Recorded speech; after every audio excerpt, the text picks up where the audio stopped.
natijalar qanday sizda? Shular haqida eshitaylik. Alaykum assalom, yaxshimisizlar hammanglar? Birinchisi menda ochkidan natija ko'raman birinchi kunning o'zida, chunki 1 soat kitob o'qisam yoki telefon ko'rsam, kitob o'qishni juda ham yaxshi ko'raman. Shu ko'zimning qovoq qismida og'riq bo'lardi. Shu narsa bo'lmadi. 4 soat, 5 soat taqdim, lekin umuman bo'lmadi. Ochkidan. Birinchi taqqanimda shu oynasini xira ko'rsatdi, chunki ko'zimda muammo bor, ya'ni yaqinni ko'ra olmasdim. 3 oyning ichida o'sha 1.25 dan 0.6 ga tushdi. Men spesialni borib tekshirdim ko'z doktoriga. Bu ko'z oynaning natijasi. Mana shunaqa natija qilganman. Yana bitta natijam, mana bitta kichkina papillomam bor edi. Mana shu ko'z oynaning o'zidan shundoq qilib yotdim. Shundoq qilib guruchdagina nima edi. Shu yopishib qolibdi. Bir anaqa 15 kun taqdim ko'ppas.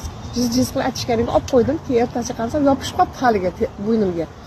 Yana ertasi kechqurun bittasi yotaman, yotasizku va buni yotganimda taqsam bo'ldi. Anaqa qilmadimda ketdim. Ertasi barib ro'mol olib ko'chaga chiqib bundoq qarayman desam, mashtum chisti bo'lib qolibdi, haliga o'zi bir dona bor edi. Shunaqa xursand bo'ldi. Bu haqiqatda mo'jizaligini bildim men. Juda zo'r shu grafeni mana shu manfiy yon chiqarib odam davolayotgan. Bunaqa tez natijani hech qayerda ko'rmaganman. Bu ochkidan bo'lgan natijam hozir. Stelki Kings.